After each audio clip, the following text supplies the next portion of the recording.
बंधुआ होता है, बंधुआ रहता है, बंधुआ ही मरता है। 10 साल बाद आमना सामना। ठाकुर ने की चकोर को मारने की साजिश। काट दे, काट दे, काट दे। क्या? 10 साल बाद फिर हुआ है आमना सामना ठाकुर कमल नारायण और चकोर का। एक बार फिर ठाकुर ने की है चकोर को मारने की साजिश। देखिए जरा कैसे ठाकुर बार बार चकोर को मारने की धमकी दे रहा है। काट दे, काट दे, काट दे, काट दे।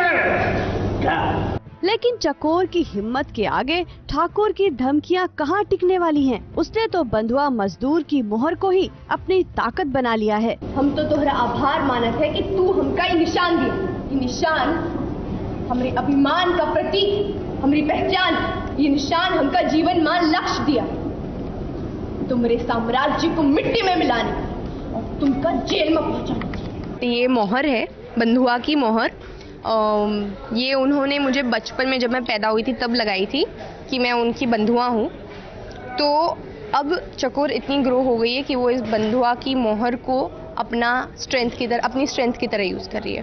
खेल मंत्री बनते बनते रह गया ठाकुर अब भी चकोर को डराने धमकाने में नाकाम है। 10 साल बाद अपने गांव आजादगंज पहुंची चकोर एक बार फिर ठाकुर की मुश्किलें बढ़ाने वाली है। 10 साल बाद कमल नारायण और चकोर आमने सामने आए हैं तो दोनों तरफ से 10 साल की भड़ास तो निकलनी ही है। चकोर ने कभी कमल नारायण को जीतने नहीं दिया और कमल नारायण चाहता नहीं कि चकोर रहे उसकी जिंदगी में, क्योंकि वो उसकी जिंदगी में मुश्किलें लेके आती है। तो ये वही निकल रहा है पूरा भड़ास। लेकिन इससे पहले कि ठाकुर चकोर को कोई चोट पहुंचाता, मीडिया के पहुंच जाने से चकोर बच जाती है और ठाकुर की साजिशें नाकाम हो जाती हैं। उन्होंने मेरे गर्दन पे चाकू रखा होता है और ऑलमोस्ट मेरे पाँव कटने वाले होते हैं, क्योंकि मैं इतनी अपनी मैराथन की वजह से उनकी लाइफ में प्रॉब्लम्स आ गई है। तो उसी बीच में मीडिया वाले आके मुझे बचा लेते हैं। अभी तो बस ये शुरुआत है ठाकुर, आगे आगे देखो चकोर करती है क्या, क्योंकि चकोर की वापसी तो ठाकुर के खात्मे के लिए ही हुई है। वंदना शुक्ला के साथ एबीपी न्यूज रिपोर्ट।